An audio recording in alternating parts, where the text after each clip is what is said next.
Hi, my name is Rich Dennis. I'm going to present a tutorial for using SliceOmatic to calculate thigh area and composition from computed tomography images. Uh, Doug Long, Charlotte Peterson, and I currently have a publication under review with the same title, so I hope you read it. It'll give you the full details and conclusions from our image analysis.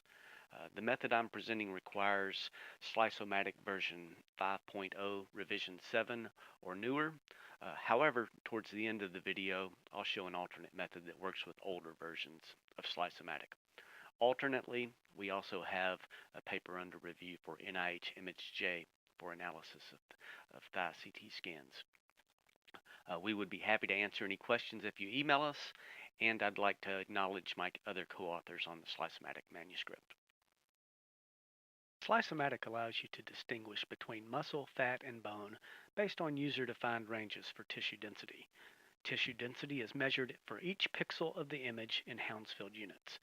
Hounsfield units have reference values of -1000 is air and 0 is water.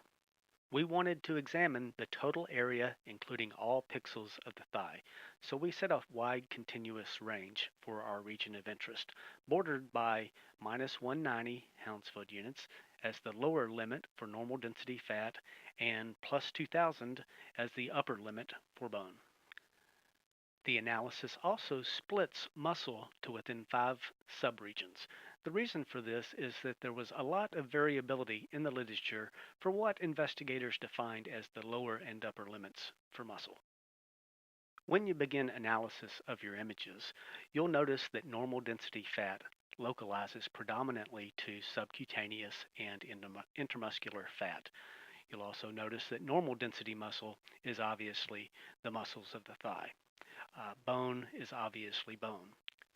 The identity of the areas of intermediate tissue density is less clear, and the reason for that is that the pixels in these areas contain more than one tissue, meaning that very low density muscle or low density muscle contains fat and muscle within the same pixel, whereas high density muscle or very high density muscle most likely contains both muscle and bone within the same pixel, so they average out to an intermediate value. However, we are confident in calling these tissues muscle rather than fat or bone because the average is not more skewed towards fat or more skewed towards bone. You'll also notice when you're examining your images that each of these tissue ranges has some overlap in the skin and some overlap in density with the bone marrow. And so I'll show you towards the end of this video how to edit out the skin and edit out the bone marrow so that you don't have those overlapping densities contributing to what you're really concerned about, and that is muscle or fat. The tools in SliceOmatic which allow you to segment the tissue into multiple regions are called modes.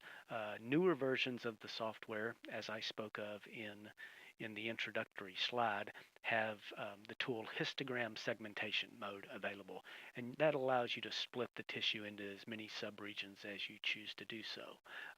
Whereas older versions of the program only have threshold mode, and that limits you to only 4 subregions. So in order to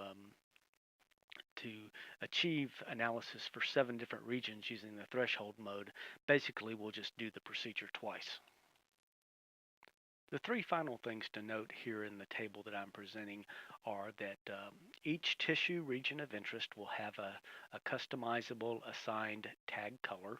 It'll also have a customizable abbreviation to represent that tissue, and the range for Hounsfield units, the lower limit and the upper limit are presented in sort of a quirky way here, greater than or equal to for the lower limit and less than for the upper limit. And that's to be consistent with how the software program interprets the defined ranges. Now I'll show you step by step how to use the SliceOmatic program. First, you'll need to know the location of your image files for your CT scans. I have 5 practice scans saved to my desktop, which I'll use to perform the analysis. It's helpful, but not essential, to have a script file or a text file that you've written in Notepad, which is a set of predetermined instructions on how SliceOmatic will set the parameters for the analysis. This includes the various density ranges that you'll be using to, one, isolate the thigh, and then two, segment the thigh into the various subregions of interest. And then it also defines the color or label and the abbreviation which you'll use to refer to each of those subregions. Importantly, the file name of the notepad file or the text file must end in .scp. So to open the SliceOmatic program, you simply click on the blue icon.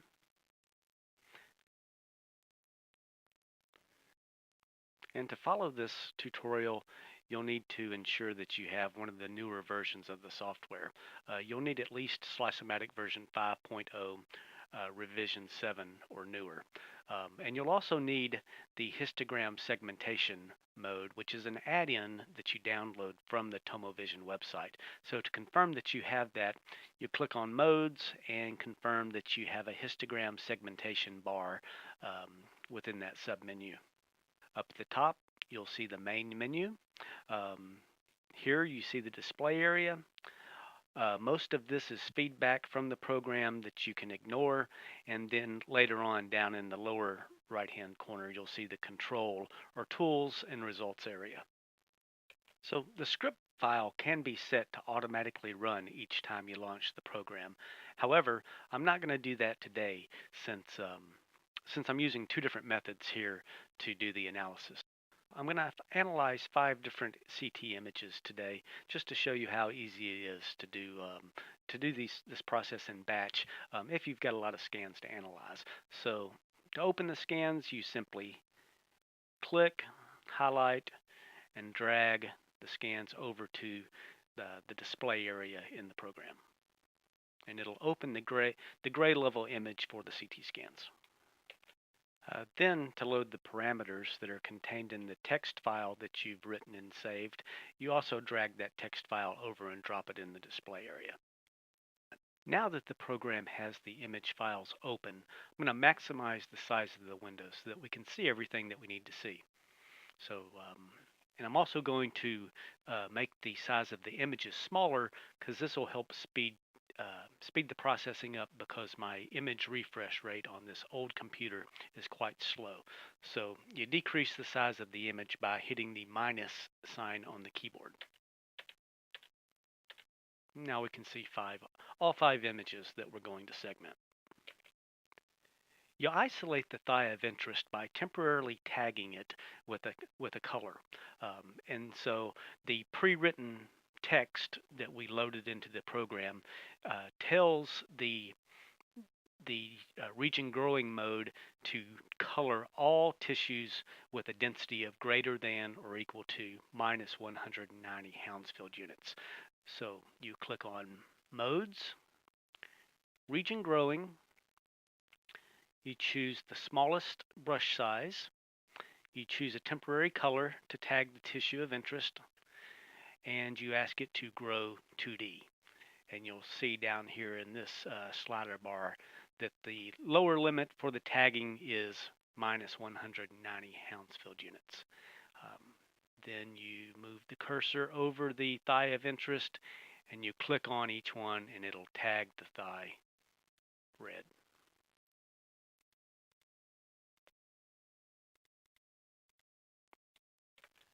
Next, we want to make sure that the further analysis only focuses on this region that we've already colored. So to do that, you go up to Tools and you click on the Tag Lock option. And the tag that we're going to want to lock, meaning that no further analysis will be performed, is none. We can also begin looking at the area of the regions that are tagged or colored. So to have that data show up, we go back up to Tools, click on it, and then click Tag for surface area or volume. The surface area for the first image shows up in the information area.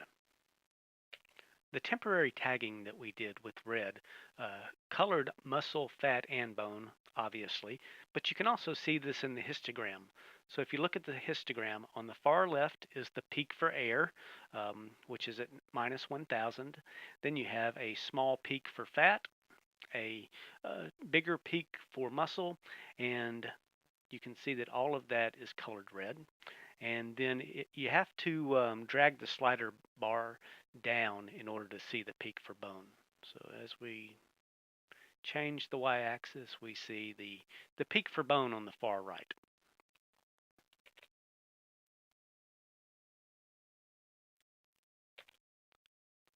You'll also notice that in the very first image that we have, there was a problem with the positioning of the person in the scanner in that their thighs are touching.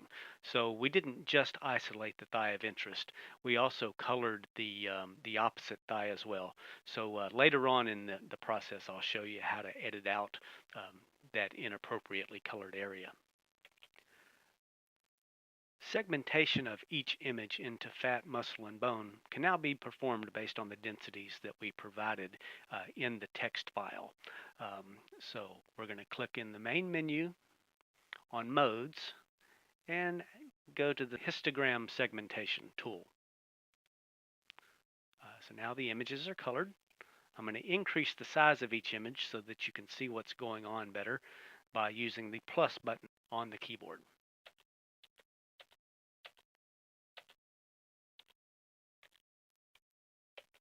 So in the information area, you see that the color of the previous red tag for the total thigh is shown as area. So now we're ready to ask it to tell us the area of each of the other colors or subregions. So we're going to click Compute. Okay, and so now you can use the slider bar to see the area for the image that we're looking at for normal density fat, very low density muscle, normal density muscle, and so on, all the way over to bone. And you also see in the histogram where each of the peaks is now colored based on how we segmented it in the user-defined ranges for tissue density. I'm going to turn the button for preview off because I think that there's a bug in the program that may cause the program to lock up if we don't do that. And you see now how slow the image refresh rate is on my computer, which is why I'd minimized the size of the pictures earlier. So if we didn't care about the contribution of skin or the contribution of bone marrow as far as overlapping densities with muscle and fat, and if we didn't have this one bad image where the thighs were touching, then we would be done and we could go ahead and collect the data. However, I do want to be precise enough and eliminate the contribution of skin and bone marrow and eliminate that touching thigh from the data that we collect. So I'll show you how now to edit the image so that occurs. I click on Modes, Edit, and then we can choose a brush size of what we want to color. So I'm going to use a large brush size. First I'm going to do edit the marrow, and I'm going to color it as bone. So with the brush size chosen and the color chosen, then I can go to my image and then just click and hold the mouse down as I'm coloring. And then I can do that for each picture that we have.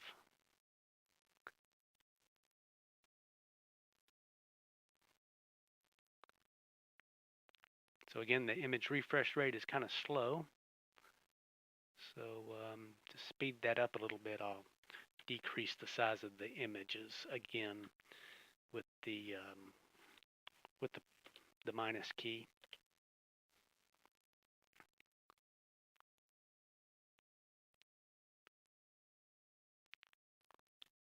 And so I've colored that marrow to be bone.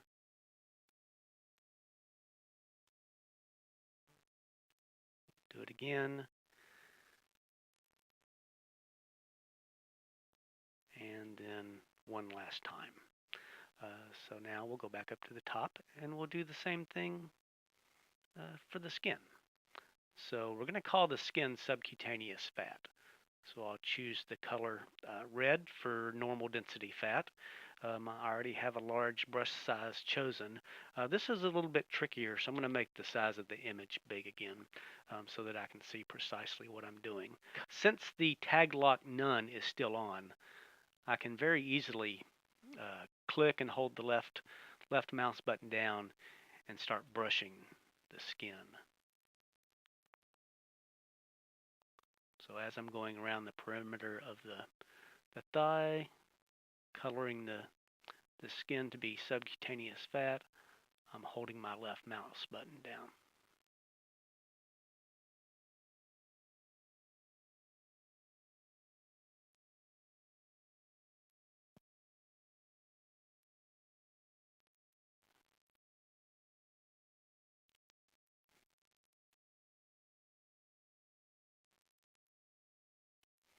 There we got the great saphenous vein. We're going to color it subcutaneous fat along with another vesicle. Okay. So now to edit out that touching thigh, we're going to have to turn the tag lock none off. Then we can change our color from red to none. And now when you use your brush, it's going to erase those colors from that thigh.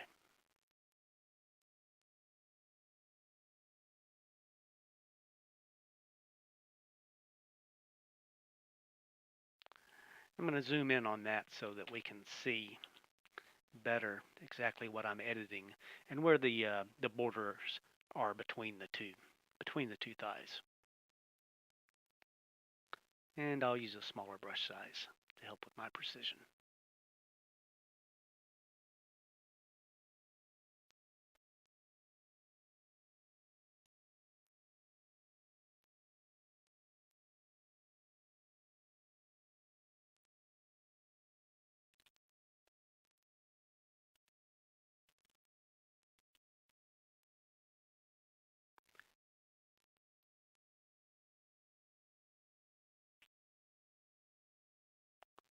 Okay, close enough. Now I'm going to put the tag lock back on for none and then color that skin area as subcutaneous fat.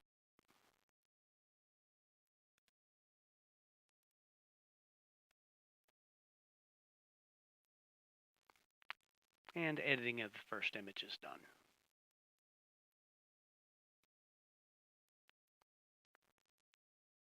For the second image, I'm going to go back to the bigger brush size and color the skin to be subcutaneous fat.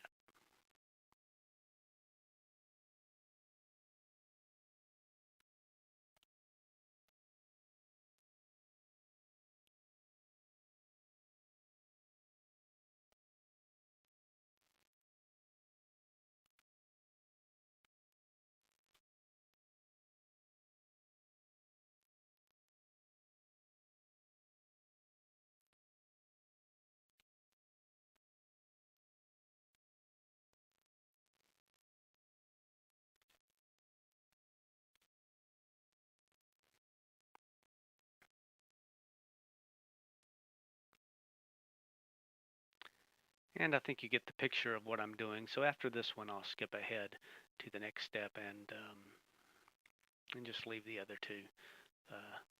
I'll do without recording it.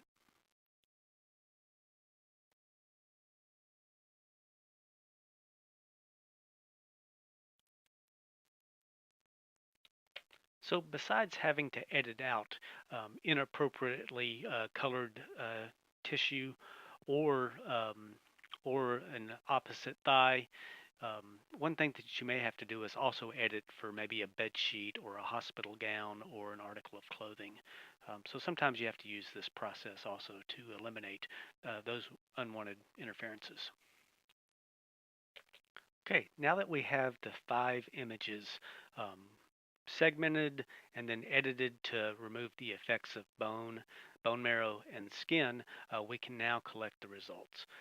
So I'm going to click on Write Result File, and it'll save it as a file on the desktop that can be read by Excel. So results.csv is the file name. And we'll go look at that file to show you that we have results.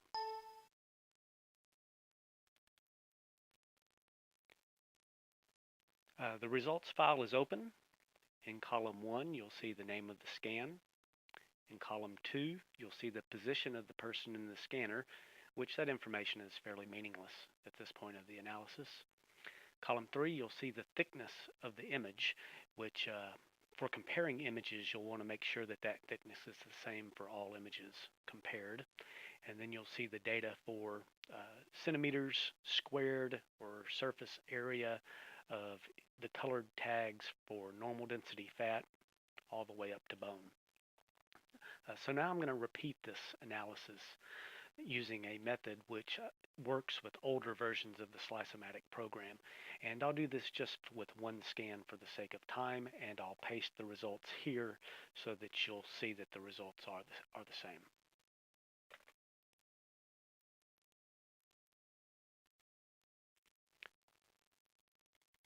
So the threshold method of analysis, as opposed to the histogram method, is a two-step process.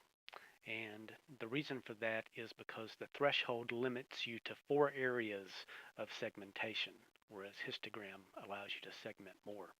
And we had 7 regions of interest. So in the first step, we are going to isolate the bone. Then we'll isolate the total thigh area of interest.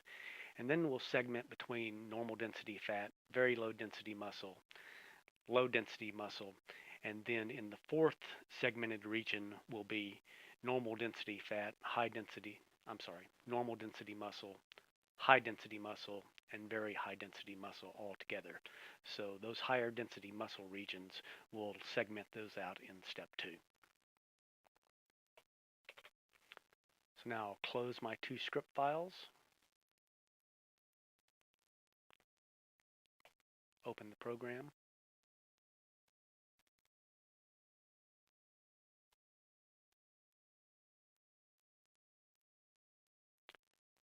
And open Scan 2.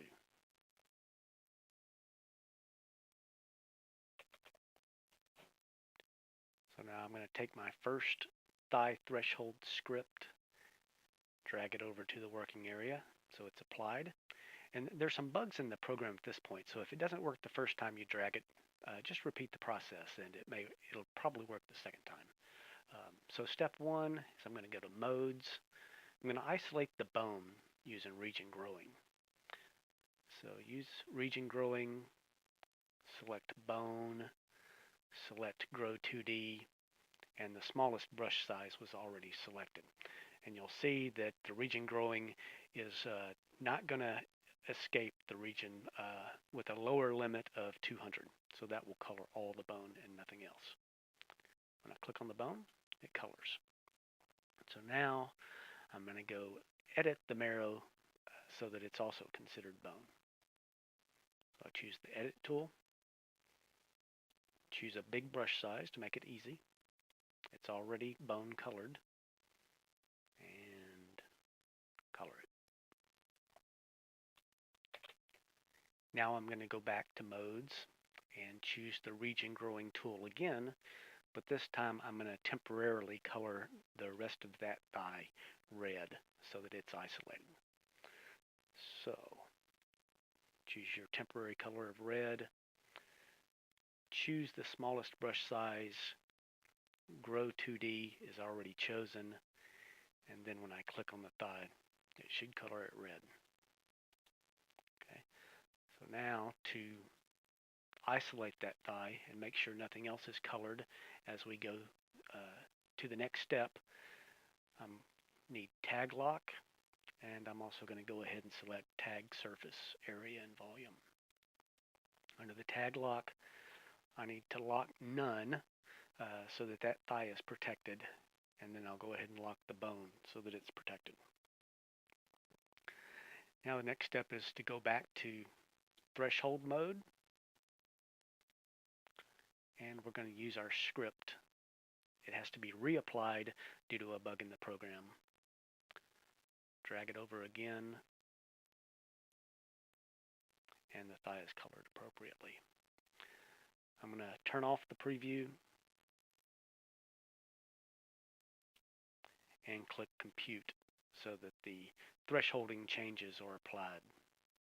Now, as we did for the bone marrow, we're going to remove the skin from the analysis due to the overlapping densities with fat and muscle. So the skin's going to be considered subcutaneous fat. So under Mode, Edit, I'm going to turn the skin and any blood vessels into subcutaneous fat. I'm going to choose a medium brush size to make it easy, and I should be ready to edit now. And this is pretty easy and goes fast because the tag lock None is applied to protect anything that's not already colored.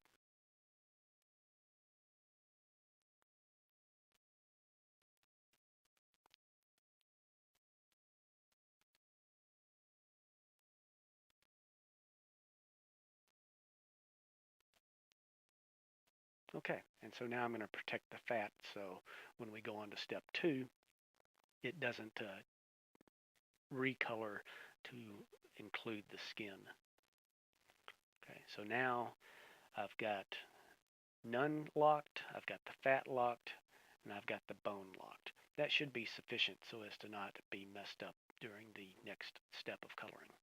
So for the second step of coloring, we're going to separate the normal density muscle into the higher density muscles. Choose threshold mode and then apply the second script. And click Compute.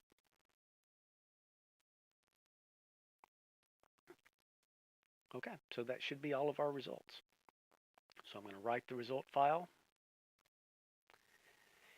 If I click Save on the original result file from our previous analysis of the 5 scans, it'll give me the option to add this new data to the old file. So I'll click Append, and then we'll go into the results file to see if the results are the same. So for scan 2, we see 91.44, 6.294, and so on. So the threshold method of analysis gave us the same results as the histogram method of analysis. The difference was that histogram works with newer versions of SliceOmatic, whereas threshold works with older versions of SliceOmatic, but the new version as well, if you choose to do it that way. In the 2-step process for thresholding, I split the normal density muscle into high density muscle and very high density muscle as well, though that process may not be necessary because 1, they contribute a small amount to total muscle, and 2, we don't know yet that there's any physiological relevance to those smaller subregions of higher density. So it may be sufficient just for you to keep this as a 1-step method and just consider the high density muscle to be normal density muscle. Thank you for listening, and if you'd like to email me, I'll be happy to answer any questions that you might have.